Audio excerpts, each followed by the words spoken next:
evening. Good evening. How's everyone here? Good. A little warm, isn't it? Yeah.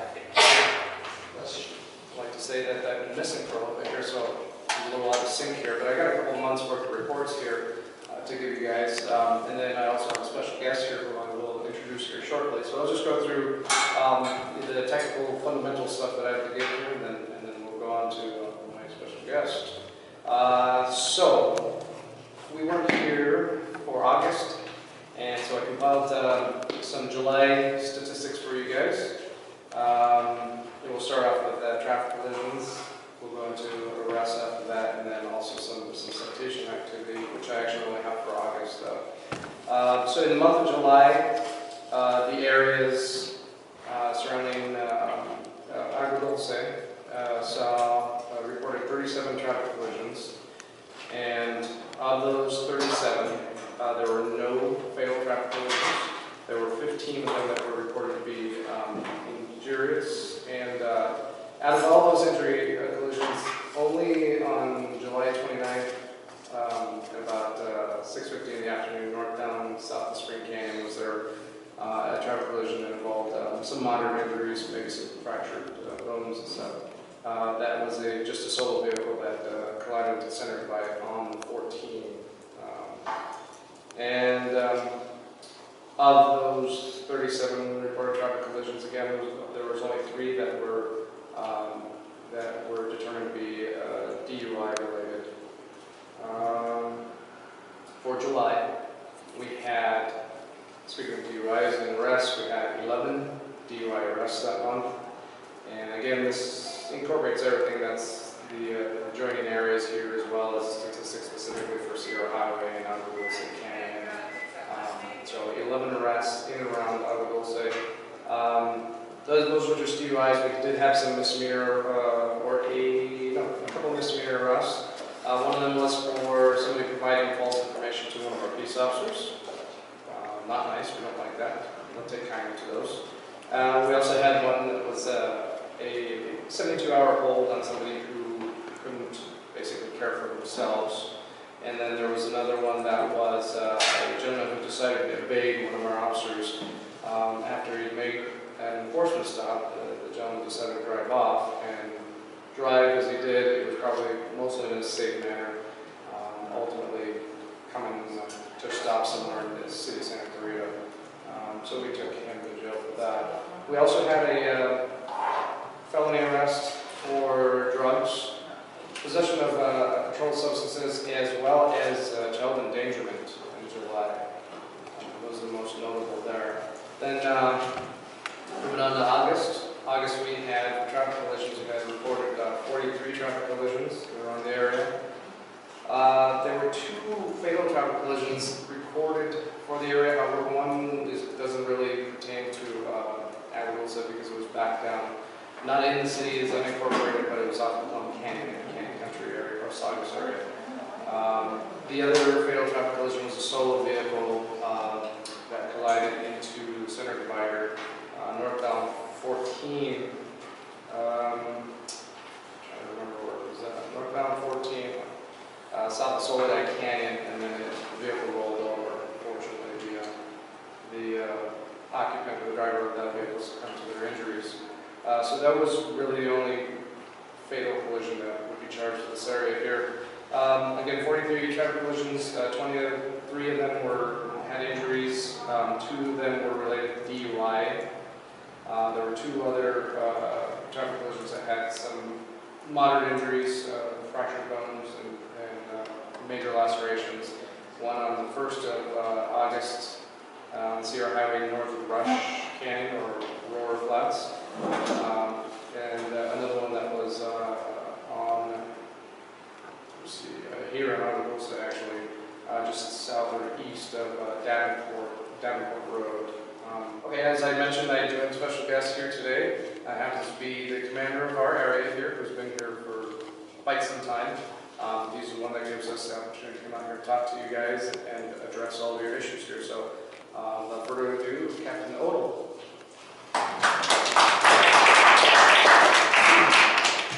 All right, good evening, everyone. I am Captain Marco, commander of the Valerie. There's a couple of reasons why I wanted to come out. One one is again to have an opportunity to address you. I will be retiring next year after close to 38 years in law enforcement. So the commander or the captain that will be taking over in my place November 1 is a longtime resident of the Santa Cruz Valley. His name is Captain Ed Cruzy. I just wanted to assure you that he will continue on the cooperation with the community.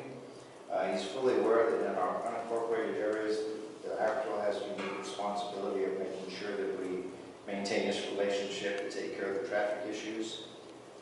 One of the things, of course, that you're aware of is that as the Santa Cruz Valley has grown, so has the responsibility of the Highway Patrol to take care of these traffic matters. And we have seen a significant increase in traffic accidents over the last few years, and I would account that mostly to an increase in traffic. Our enforcement efforts have remained fairly consistent. Our incidents with DUI arrests and things like that have remained fairly consistent with the amount of vehicles that are out here. I do want to emphasize some of the causes of the serious accidents and fatal accidents that are happening out here. While impaired driving continues to be significant with injury accidents and fatal accidents, I did want to emphasize to the council and to the community members that while wearing seatbelts continues to, most people wear seatbelts when we do our surveys and so forth. California has one of the highest rates of seatbelt compliance, which is in the upper 90s, but still about half the fatal accidents involve people that are not wearing seatbelts. Over the last Labor Day weekend, there were about half the people that were killed over the holiday weekend that simply were not wearing seatbelts.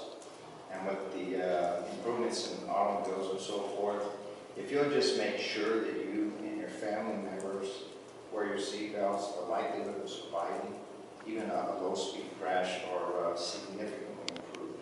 So I wanted to pass that along. Okay, be sure you do that. Of course, distracted driving, cell phones and things like that. Make sure that you're showing your kids and your family members that paying attention to driving is very significant. Okay. So again, I wanted to thank you for the opportunity to serve the community over the years. Reassure you that Captain Cruzy that will be coming on board will be involved. Again, making sure that Frank and our folks are out here. As the traffic issues continue to increase out here, we'll do the best we can to give whatever resources we can to the community to make sure that we keep the issues to a minimum. Okay. So you have any questions for me before I depart? Yeah, I have one. Yes, ma'am. Are you going to invite us to your party? We're having a formal inspection on that next month, but I'm not really having a party. My party's been 38 years of law enforcement.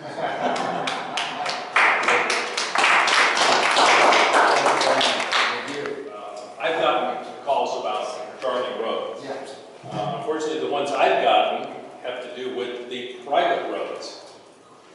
And that's not within, it's a private road. It's not a county road, therefore there's no traffic control. And even those signs that people put up that say 10 miles an hour, they don't mean anything. I can't enforce those. So they either have to become part of the county system, or we just have to catch somebody doing something reckless and then I could do something about it. Or CHP could do something about it. So since traffic is their thing, I just drive around. I'm just kidding. But yeah, I got a couple of calls about some of the private roads that are definitely private roads. I've explained to the people, well, here's what happens when you're on a private road. And also too, in the county, in the highway code, for like residential area, it's something like 16 houses per quarter mile. I don't think we meet that anywhere in Acton or Agua Dulce to qualify for the residential speed. So what you have to do is people have to lobby the public works. Tomovich Rosalind's not here, and they can adjust that limit and make it low if they feel they need to. Unfortunately, sometimes I've seen they do those speed surveys and they up the speed limit.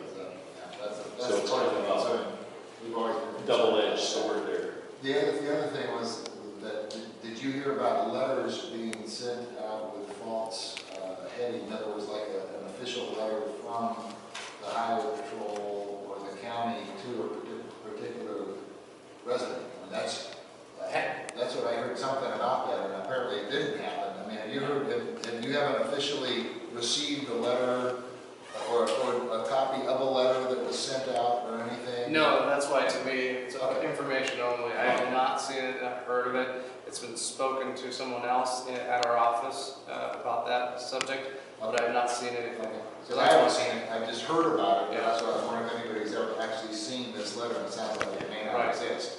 And if they do exist, then we certainly encourage you to bring it to our attention. Okay, great. I have not heard of that. Okay. However, there is a scam going around, and I will let people know because I'm currently ready to report on one. Somebody is on the phone saying is Lieutenant so-and-so from the LA County Sheriff's Department, and you have missed your jury duty appointment, and there's now a warrant in the system for your arrest. And there's a citizen here who basically spent $1,500 to get himself off a warrant list. Well, first of all, we don't call you and tell you there's a warrant in the system because you missed jury duty. That won't happen. Ever. You just come and get them, right? We're just going to get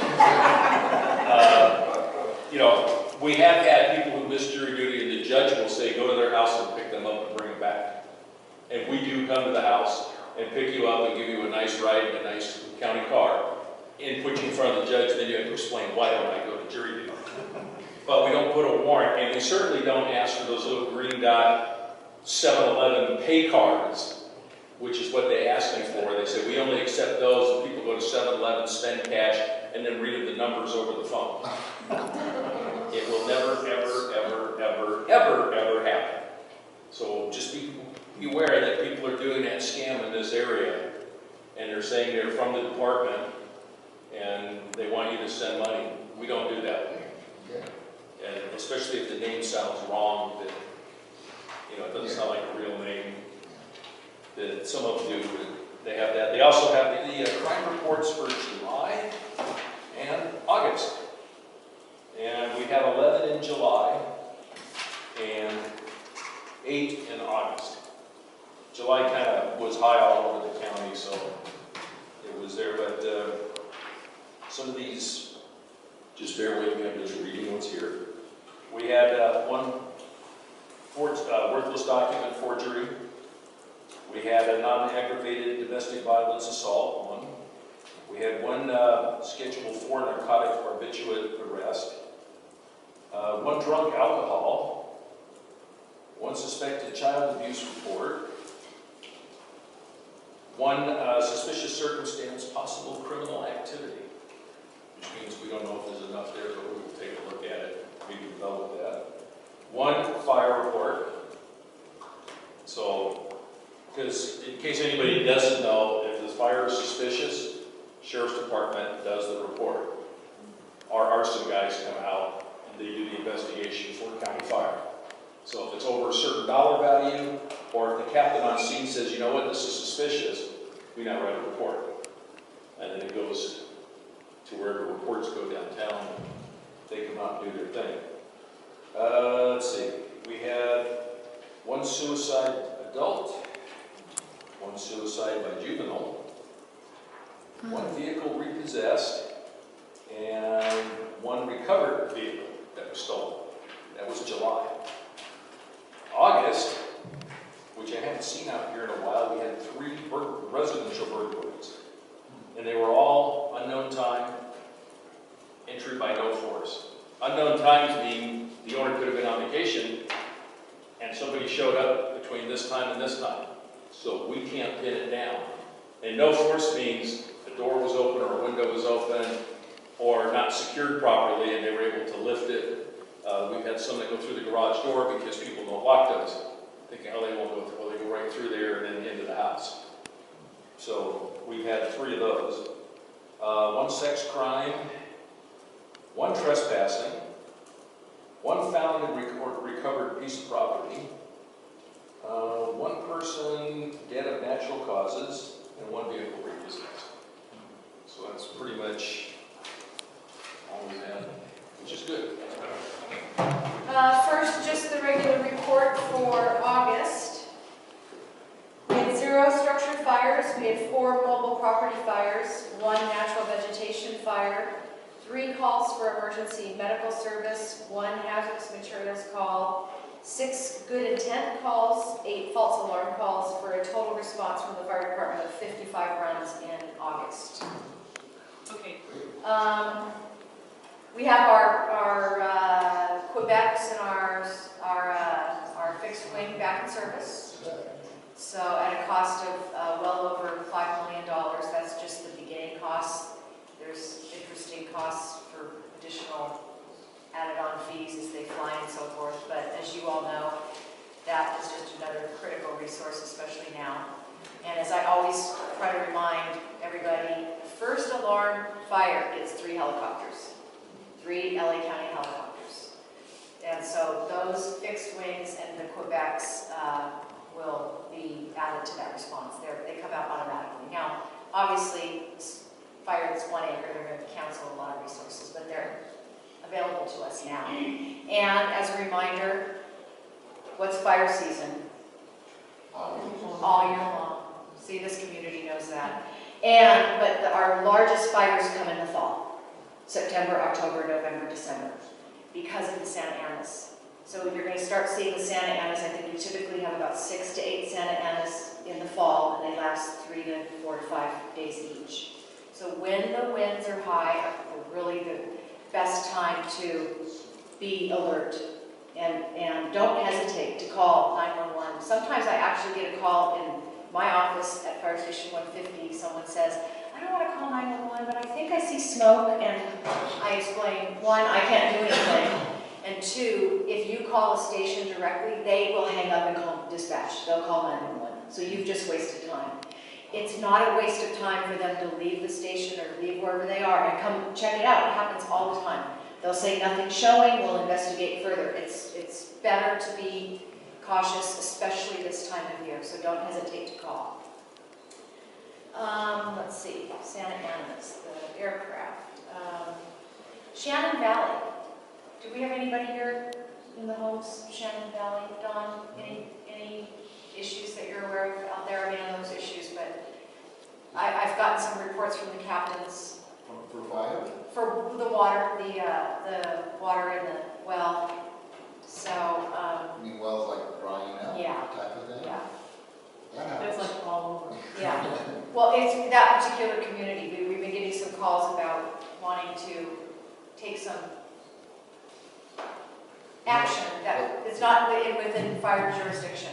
Oh, okay. So I just thought if there was anybody here and I needed to hear any feedback about that, I'd be happy to hear feedback about that. If there is something and it comes through you, Dawn, I have not heard of it. then be sure to let me know and we'll get the right folks, the right places. Pulse Point. Is anybody familiar with what Pulse Point is? Anybody want to be brave? It's not really that brave. Does anybody have a QR reader that's willing to download this right now on their phone? Hands, volunteers? No? Okay, good. Okay, I'm going to bring this to you. Pulse Point is a new app that you can download. You heard about it? From the App Store. It's free. I should have brought my phone and I could have shown you. And it will notify you when someone in your vicinity, I want to say, I can't remember the distance, I want to say it's 800 feet, I could be wrong. Someone in your vicinity is suffering a cardiac arrest. And the new American Heart program for CPR, if you will, is just chest compressions. Because a lot of people aren't willing to take the full length training, which is still really great to take, the breathing and the chest compressions, learning to do that. But if you are willing to just do the chest compressions, which does take just a tiny bit of training, and you're able to perform the chest compressions properly on somebody while paramedics are en route, you're getting that oxygenated blood through their system into their organ just long enough to keep them sustainable and to hopefully avoid any kind of organ damage or brain damage. So this app will notify you of that. The app will also notify you of other things like fires or major traffic collisions. So what you would do is go into the app and put your zip code And what it will come up, it'll say is Division 3, which is what you're part of. And then you click that, and then you can check boxes to be notified. And sometimes I'm sitting in my office, and my Pulse Point app will alert, and then I hear the tones go out for a call. So it's connected to our CAD, our computer-aided dispatch program, down in our dispatch center. So what you're getting is the actual response that firefighters are going on, including the cardiac arrest. Los Angeles County has very dismal survival rates for those suffering cardiac arrest. Someone dies of cardiac arrest, one person every 2 minutes in the United States. So imagine you're in Home Depot, somebody's on the floor and they're waiting, 4, 5, 6 minutes for paramedics to get there. I can promise you, you'll say it was 20 minutes. It's a horrible time to wait. If you can do the chest compressions, you will actually save that person's life. If you do them properly, and there's no other, there's no guarantees, of course, but it's a fabulous program. So I encourage you to learn the chest compressions. You can go by 81s. And if they don't have the mannequins and the kits there, if you want a kit that I have kits available if you would like one, go by 81s and have them call me, and I'll send a kit to the station and you can pick up the kit. So you can take it. It's a beautiful CD, a little small mannequin that clicks when you're doing it right. The CD walks you through it. It's a beautiful program. I really encourage you. And I'll give you the kit free. It's a beautiful kit. So I've got some literature on that, and let me just. I downloaded the app, and it says agencies. Yeah, agencies, so look for LA County Fire Department. Okay. So let's just walk through it, we'll see how easy it is. And then maybe you can pass your phones around. And division, I'm sorry. Well, put in your zip code, see what tell me what comes So it up. wants me to click on one of the agencies first. LA County Fire. Oh, So it says say division 1, 2, 3. Yeah, division 3 is you. Now, the possible inconvenience is that you'll get fires in, we just had a response in Lafayette for an 8,000 square foot home structure fire, so you might get alerted to that. And you could put in confirm, and those AEDs walk you through what to do. They tell you, step 1, take the strips off the AED. Step 2, place the AED. They'll tell you. Yeah, so if something were to happen here and so you're alerted, then you can click your app and go, where's the nearest AED? There might not be one. But if it said on the south wall of, aisle 10 Home Depot. How do those get registered? Or do they have to put out their own signal as to where they are? You know what? I don't know how those get registered. Thank you. I don't know. That's a very good question. I don't know. I'll come back to the answer to that. But I'll find out. I don't think I need a mic. So we're fine. The Queen Mary just passed. Yes, yes. So, events at the library in September. Our children's librarian added a baby story time. So now we have each week there's baby story time, toddler story time, and preschool story time on Tuesdays, Wednesdays, and Thursdays. So that's quite a lot of children's programming. And she also does a monthly Crafty Kids. This month they did frozen paint yesterday, and they really seem to enjoy that. The Acton Historical Society met last night. They're off their summer hiatus. And then today we had a information session about Medicare, the different Medicare options. And the lady who did it, she'll be coming back to do another one in October. And Toastmasters is going well. Acton Middle City Writers Group is going well. And then our Celestial Explorations, they were dark last month, but they will be having a lecture this month on the 24th on the harvest moon. And our fairly newly formed, I think it's like 3 months in, of the Alzheimer's and Dementia Support Group is full. The lady who moderates it, she can only have 12, so she's thinking about either having another person trained to do moderating, or she might do 2 groups herself because there's such a need in the area for people who are caregivers for people with Alzheimer's or other forms of dementia. And then it's our time for our big semi-annual used book sale from our friends at the library. That's going to be on Saturday and Sunday, the 27th and 28th of this month. And also on Sunday the 28th will be junk in the trunk parking lot sale. And you, of course, are welcome to come shop that. You're also welcome to purchase a vendor space. They're $20 for one parking space or $30 for two. I have forms for that. And then they're also holding a raffle for a Kindle Paperwhite, which is the lightest, most portable e-reader. It's not a tablet, it's just for ebooks, but really great. And I have tickets for that. They're $5 a piece, or you can get 20. You can get 5 tickets for $20, and you don't have to be present to win. And then coming up in October, before we see you again, on October 4th is National Astronomy Day. So we'll be having another half-day event at the library, 11 to 3, all different activities for all ages, kids to adults.